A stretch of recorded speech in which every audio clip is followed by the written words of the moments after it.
Today we will be exploring one of the simplest poems in William Blake's book of poetry, Songs of Innocence and of Experience, showing the two contrary states of the human soul. There are other simple poems in this book that is filled with simple poems, but this one's one of the more simple ones, and we'll talk about that in a minute.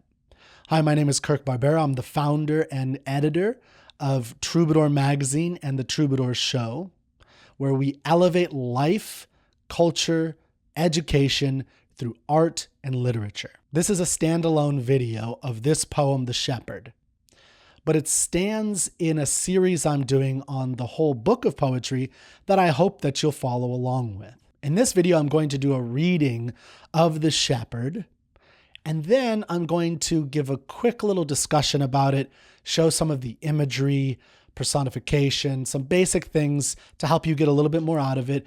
But I'm going to use my method of converse with verse. So this is not a didactic analytic method. It's more of a conversation between me and the poet in this case. And I hope to model this so you can do this for yourself, whether you're a student of poetry and literature, whether you're a teacher, or you're just anybody who's in between. A parent, I think, is one. I'd love to reach more parents because I believe this book in particular should be in every single English-speaking home in the world for a variety of reasons that we'll explore as we explore this series. So let's get into the poem itself. And after the poem, and I do the converse with verse, I also will teach you a simple way to explore this with a young child in particular, something like 5, 6, 7, 8 years old. Very simple. Okay, but let's get into the poem itself. And, my method is always read it aloud, then ask yourself, what do you think it's about? Or what do you think happened in it? Anything. There are no wrong answers in this phase. And then the converse with verse, which I'll model for you. Okay, so for the reading. How sweet is the shepherd's sweet lot. From the morn to the evening he strays. He shall follow his sheep all the day, and his tongue shall be filled with praise. For he hears the lamb's innocent call, and he hears the ewes' tender reply. He is watchful while they are in peace, for they know when their shepherd is nigh. That's it. I recommend, if this is your first time hearing this poem, that you pause it and read it aloud yourself, or rewind and let me read it to you if you liked my reading. But one of the joys of poetry is the exploration of different interpretations and different readings of it, because the sound is as important as the meaning, if not more important sometimes. And this is very different than prose, which is how we normally write in our day-to-day lives, logical sentence structures. The difference there is that the meaning is paramount, ultimate. That's wonderful, and there's a beauty and a joy and a importance of prose. But poetry is about the sound and the meaning. It's about how does Kirk sound in this moment when he's singing, or, not singing, saying these lines. You can sing many of these lines. For instance, in this book of poetry, most of these poems, if not all of them, I believe, are modeled on nursery rhymes. So it should sound like a nursery rhyme. But that's the first thing. Read it aloud, read it several times. This is very short. It won't take you a long time. Later, I'll tell you some little things to do with children to help them get the most out of it. Because this is William Blake's Songs of Innocence and Experience, I recommend getting a book like I have that has the plates that he hand drew each of these plates himself, engraved them and colored them himself, every one that he ever sold in his lifetime. So you can imagine this was not a huge seller because of that, but they all sold out. And then on the right side, in my case, there's just the text, because sometimes the plates can be a little difficult to read in a printing. So this will help you get the full image and picture and what Blake is trying to do. And I think this will help you to see the elevation of the poetry as artwork.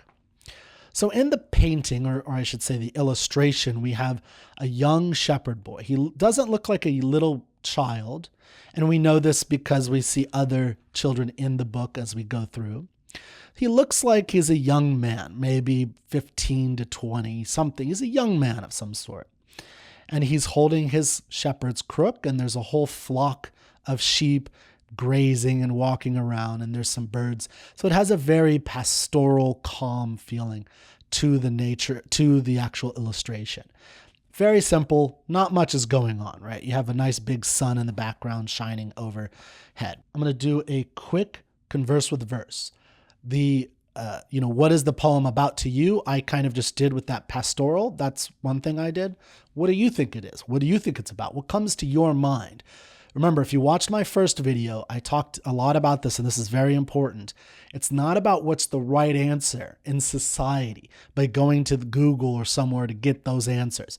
It's about you, or if you're talking to a fifth grader, a 5-year-old, a high school student, what is in their mind? That's the most important thing here. It's training their mind, or your mind as a lover of literature and someone who wants to educate your own mind, develop your own consciousness, and elevate your life. So now we're going to get into the converse with verse. Okay, so the title of this poem is called The Shepherd. How sweet is the shepherd's sweet lot. So we have someone saying, this is, I'm thinking this through as I'm going. I haven't written this down, by the way. When I converse with verse, it's blank. It's just me, what I come up with, to the best of my abilities. How sweet is the shepherd's sweet lot. Okay, so I'm thinking someone is saying something about the sweetness of the shepherd's sweet lot. Maybe it's the shepherd talking to himself. I don't know. From the morn to the evening, he strays. So the ending words can sometimes mean something important. So he strays. So there's a kind of meanderingness to his nature as a shepherd. Okay. He shall follow his sheep all the day. That's interesting. So the shepherd is following the sheep all the day. You don't always think of it that way, right? Or at least I don't. I think of it as the shepherd is leading the sheep. But he's saying he shall follow his sheep all the day, and his tongue shall be filled with praise. So he's praising the sheep. He's praising their lives. He's praising the scene that he's in, the sweet lot of his own life. Maybe that's what he is. And so there's like an omniscient narrator is the sense I'm getting here. Okay, so his tongue is filled with praise, for he hears the lamb's innocent call. Okay, so this is maybe where the praise is coming from, I'm getting now. So, because it's saying, the first stanza ends, and his tongue shall be filled with praise, period. Next stanza. For he hears, right? That indicates to me why. For he hears the lamb's innocent call, and he hears the ewes' tender reply. So these are the infants of sheep, right? We're talking about the very young here. He is watchful while they are in peace, for they know when their shepherd is nigh. This is one easy word to teach young kids, and I'll have a word on the teaching of literature and poetry in a minute and as we go through, but that word means near. If you didn't know that, by the way, and you're an adult like me, you're fine, because I didn't know that until I was way older than I probably want to admit. So it's totally fine to not know certain poetic words. We often aren't taught them. That's the real problem. But for they know when their shepherd is near, or nigh so now nigh, or you can teach this to your students. You don't even need to, for me, whenever I teach this stuff, it's always when the kids don't know it, it's just a casual observation. Nigh, it's just near. Yeah, that's it. It's not like, it's for a test or anything like that. It's just help them understanding. And it becomes more integral into their mind. It's, to me, a superior teaching method than teaching to the test. That's my opinion, but I think there's a lot of evidence for that. For he hears the lamb's innocent call. So the first stanza is kind of this overview of the pastoral scene, and it's almost from the sheep's perspective in a sense. He shall follow his sheep. The second stanza is, actually I shouldn't say it's from the sheep's perspective. That's not fair, because in the second stanza, he's hearing the lamb's innocent call. He's hearing the ewes' tender reply. Oh, you know what? I never caught that before. So I'm doing this live. This is what I love about Converse with Verse. So there's a strays. He's straying. He's following his sheep. There's a call and reply. I don't know how I never caught that. It's so simple. But for he hears the lamb's innocent call, and he hears the ewes' tender reply. So there's a call reply. We're talking about the sweet lot. So there's something about this symbiotic relationship between the shepherd and the sheep. That's a basic converse with verse. As I've gotten some more out of it, I've had an understanding of what the poet's trying to say. Remember, my favorite poet, William Wordsworth, says that a poet is just a man speaking to men. Or a human speaking to human is a more modern way of saying that. But that's really all it is. It's just speaking. So I want to speak back. You may think that it's a little crazy. Okay, fine. That's all right. But go in your own room by yourself, read it aloud, and speak to the poet. That's what we're doing here. That's what converse with verse is. How sweet is this shepherd's sweet lot? So I have this symbiotic relationship between the shepherd and the sheep. He's one with nature. There's a harmony. There's a sympathy. It goes both ways. He follows, and he also observes the ewes and the tender lambs and so on and so forth. So that's it. So let's get into a simple way of approaching this with children. My advice, if you're a parent, a teacher, an administrator, or just someone who loves with poetry, is to start young. And the way you start young is with poems like this. There are many books of poetry that you can read to children. Many of us do this. There are a lot of great books that we like, but we sometimes don't get into something that we think is more serious because we think that the child won't understand it. I'm trying to show you that doesn't matter, that the sound is enough. And it doesn't matter if they don't know what shepherd is nigh means. They don't know the word nigh as a 3-year-old. They see the picture, they hear the words, and it's about the nursery rhyme. How sweet is the shepherd's sweet lot. From the morn to the evening he strays. He shall follow his sheep all the day, and his tongue shall be filled with praise. For he hears the lamb's innocent call, and he hears the ewes' tender reply.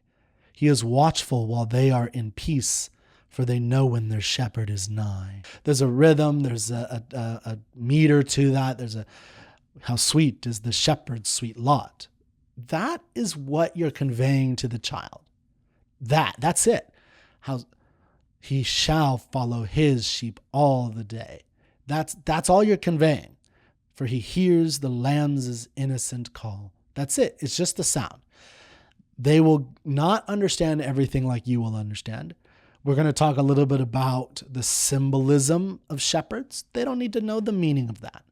They just have to hear the sound. It enters into our minds all these lyrics and sounds and music, movies, without us really consciously having much effort in it. That's what this is like. And that's what you're trying to do, except it's focused exclusively on the sound of the words. It's focused exclusively on words. No other art form does this. And we use words to build the world around us, to think, to build anything, to write, to communicate, anything. So that's the value of literature and poetry. Okay, so I wanted to just give you the tip that I was kind of implying here. It's implicit tip is simply start young. That's what to do and don't worry about them understanding it. Just read it to them. If you're a parent, just when you're doing bedtime stories, get out some poetry once a month, once every couple months. Just let them get used to the rhythm, and don't quiz them on it. Don't, put too much into their heads about the meaning and understanding everything. It's just about letting them hear the words. And say the same poem more than once. If you see the child, kind of like, oh, I like this. If you see any kind of positive, then make a note of that and do it again. That's it. Just make a note, read it again. Maybe put it up on the walls. I recommend putting up poetry all around your house, all around your classroom. Surround children with words. Because again, words and art of all types, but words are what we build our world around. In our heads and out in the world. A couple of thoughts on the possible symbolism and things of that nature. If you're interested in even a deeper dive, I'll have a PDF worksheet with some of the definitions, some breakdown, things of that nature. But just to give you some idea, is that, we're talking about this symbiotic relationship between a sheep and a shepherd. You probably have some inclination of the idea of shepherds in relation to Christianity. Now, William Blake was a deeply mystical Christian, but he believed that the church and the Christians of his era, particularly in England, but in all of Europe, all of the West, were corrupt and corrupting of the real message of Christ, or at least the message that he interpreted in his own mystical mind as a core universal message that Christianity should be teaching. So this is a very important thing, as we're going to be talking about this more as we go. And here's one question that you can actually ask for if you wanted to do a writing assignment for high school students. I think this is for older students. This book, I think, should be taught throughout the ages for students. And I mean from, taught in terms of 5-year-olds by reading it to them, by 8th graders by choosing some of the Songs of Innocence, having them, memorize some of them. And then in high school, getting into the deeper meanings, imagery, symbolism, and things of that nature. One of the questions you can ask a high school student, college student, or even adults is, why might Blake choose nursery rhymes and an audience of young children for his reformism, for his attempt at reforming? So think about that. I think that's a good question to ask high school students as you explore this book. So Blake was a Christian. He wanted to reform. He wanted to make improvements to the Christian message, to the people of his time who were deeply devoutly Christian, or many of them were. But think about what the shepherd is. So the good shepherd in the Bible is Jesus. Jesus protects his sheep. Those are the meek shall inherit the earth. That's often imagery as the sheep. Jesus is often represented as a sheep in relation to Savior, King, God of Israel, Jehovah. All these, there's kind of imagery and words are used of shepherd. One other indication in the Christian and Bible and Christianity is shepherds are the first to receive the news of Messiah's birth, as they represent social poverty and showing the prophetic nature of the peasant class. So this is important. Prophecy, not just in the ability to predict the future, but the ability to envision, having a vision of anything, of your people today. If you have a clear vision of what America is today, you're a prophet. It's not just about having a vision of there's going to be some downfall in 50 years. That's a prophecy as well. But a prophecy of having a clear vision of your world is also a prophecy, and especially in the ancient use of that word. So here's paganism symbolism. Often the shepherd is represented as a lover of nature, of humanity, and he has selfless qualities. So there's a lot of similarities between paganism and Christianity in this relationship. You see this in Greek mythology, and then in pastoral literature and art, which was a very common theme from ancient times until our own times today. I mean, you see this when you see Lord of the Rings. Watch the beginning of Lord of the Rings. Watch the beginning of many epic adventure stories. There's often this sweeping into the landscape, the greenery. You see this in Lord of the Rings, where you're going into the Shire, and it's all greenery, it's all grass, it's all trees. And the hobbits, the buildings are, their houses are built right into the hills. So there's a symbiosis, there's a oneness with nature. That's a pastoral scene. That's pastoralism, is the relationship between humans and nature. And there's a symbiosis to it. This is often discussed, even in pastoral poems, in contrast to city life, which is busy, it's loud, it's dirty, it's corrupt, it's sinful. So pastoral, like the shepherd, is innocent, sinless, pure, clean. These are important to think about as we go through. So that's my discussion of the shepherd. I hope as you stick with this series, what you'll see is these simple puzzle pieces will slowly start to build into a large mosaic of meaning that William Blake is endeavoring to help the people of his own era and all eras see. Whether he's right or wrong about his vision is not actually important. What's important is that it is a vision that he's showing, and our responsibility as readers and as ingesters of art is to try to understand this to the best of our abilities. I'll see you next time.